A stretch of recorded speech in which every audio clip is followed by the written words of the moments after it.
What's up, everybody? We back with Catching Up with Coach. We have Mayor Michael Santiago here with us. Let the people know who Mayor Michael Santiago is. Hello, everyone. My name is Michael Santiago from the city of Millville.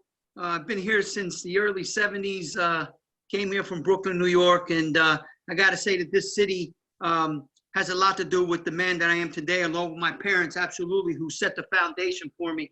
But when you talk about sports, I can go on and on about different coaches that I've had through my baseball and basketball days in the inner leagues of Millville that really have a lot to do with my bringing up. So this is who I am. Wow, that's awesome, man. Good stuff. And we definitely appreciate you in the city of Millville for all you do, man, and your leadership. Thank you. A lot goes out to you and those young men that are out there doing what you're doing with not only the young people, but I see the adults now doing this pandemic where you're out passing out food. That's a lot of applause goes out to you and those other young men. I don't want to mention everybody because I know I'll miss a few people, but thanks to what you guys do. Amen. Thanks to that, man. To God be the glory, bro. Absolutely. So, with being in leadership, man, can you talk about, how frustrating it can be when you have to deal with misunderstandings? Well, I don't know if I want to use the word frustrating. Sometimes it's just it's a feeling of understanding and maybe trying to accept and see other people's views. Mm-hmm. We're not all going to agree, and so I think sometimes it's just trying to see where they're coming from and if in fact there is any meaning to it, if there any substance to it. So that's what I try to do as much as I can. I always tell a lot of people, lucky for me, I got a great wife. I've been married for 38 years. Wow. And we haven't agreed all the time, but we've been together for 38 years. So you learn to agree to disagree and try to dissect those problems and try to get the best out of those problems and maybe where you can come together and agree and move forward. So that's the kind of person I am. I try to think a little bit more than react. Wow, that's awesome stuff. Yeah, and that's good information, man, because like you said, we're not going to always agree. When it's just, being adults about it and knowing where you can agree and just putting some differences aside and just moving forward. And even in politics, JT, when you talk about politics, that's I've learned that, most of my I've got 36 years in law enforcement, with Millville and then now with the sheriff's department. And as an officer, we need to learn that, when we have to associate with people or confront people, whether it's on a negative side or a positive side, we need to communicate, and that's the very important word there, communicate. And I think my law enforcement career has really helped me be the person who I am today in my political career. Awesome. Man, and with that being said, through the positive and the negative, how do you stay focused in the midst of adversity, man, and trial and error? Good marriage. Try to listen. I don't have all the answers. I don't think any of us do, but you have to be a good listener. And I think sometimes, I know there's going to be people out there that are going to say, yeah, but you make decisions because other people. I still think throughout those decisions and see what's the best in the political arena. When even in politics, at the highest, as the peak of politics, at the end of the day, I think all of us are doing what's best for the community. Yeah. Absolutely. And hey, sometimes we get it wrong. That's sometimes right. we get it wrong, and then you try to learn from that and move on. Exactly. And that's hard being in that type of position, man, with so many decisions to make, because I think what a lot of people don't understand about leadership is, it's not just you that I have to make a decision for, so I might have 20 people over here happy, content, think I'm the best person ever. Then another 15 think I'm the worst person, so you can't get in taking people's opinions to heart so much. You're not going to satisfy everybody, JT. The best thing I think about leadership is that you have to lead by example. That's the best thing about leadership. And I think once you do that, once you get that under your wings, I think people will see who you are and what you are really made of. And I think that's what brings people together. Because although you may have the top dog as a leader, there's other people that have formed leadership with that top dog that makes things even better. And I think that's why the team effect, going back to my young age, playing sports, that was a team effect. That had a lot to do with me, my growing up and giving me some leadership style as I became a young man into a man, and now, who I am today. Wow, that's awesome. And that brings us into our next question, because I think you said you play basketball, right? You big in, Basketball, baseball, I did it. Yeah. that's awesome, man. So can you tell the people how that translate into real life skills, sport, for some people who Well, don't think sport really have oh, much of a absolutely.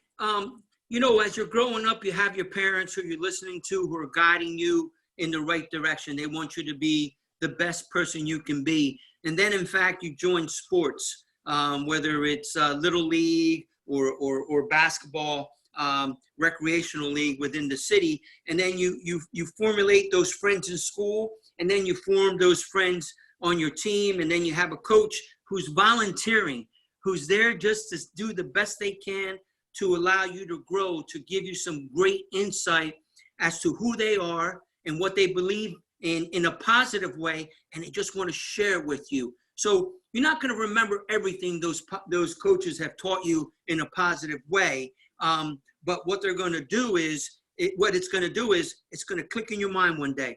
It's going to come on, and you're going to say, I remember that coach, and that coach said this, and let me apply this now that I'm in this life, at this age, at this stage, and then it grows on. Look, I coached basketball recreational, I coached Little League, I coached Babe Ruth, we did a traveling team, and that goes far. And I can sit here and tell you about the players that we've had who've gone on, and I believe a lot of the young men are who they are today because not Mike Santiago, but those other coaches that were there with me, the Joe Dorellas, the Ceramis, the Trouts. yeah. We were all a good group that really went out for those kids and gave them the best that we could to make them or formulate them who they are today. So leadership and who you are, to me, goes way back to a young person. Moving from Brooklyn, New York to 6 and Pine Street, my brother and I, we hung out.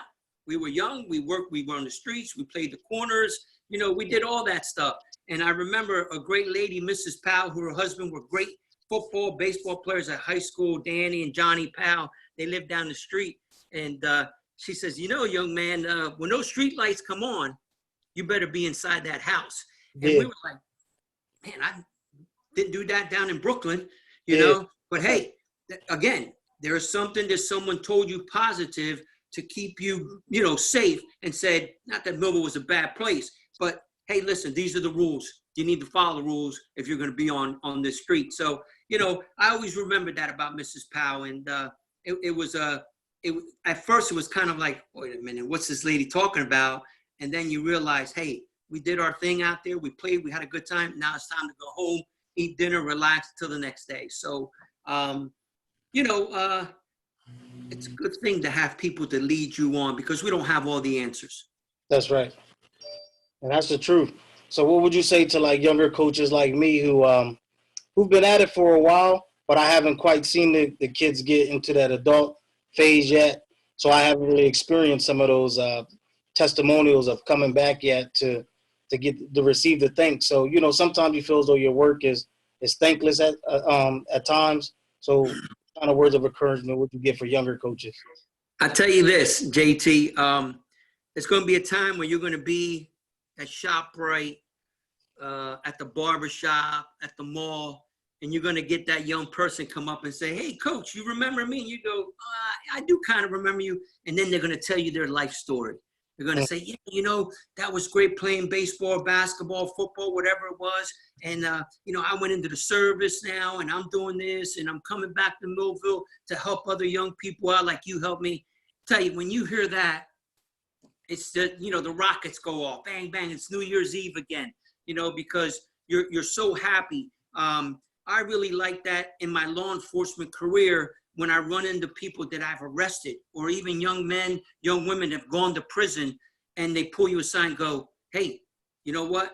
Thank you for what you did because you saved my life. So that's going to go right along, you know, whether it's little league, basketball, into adulthood, you're going to find an adult that you're going to help out.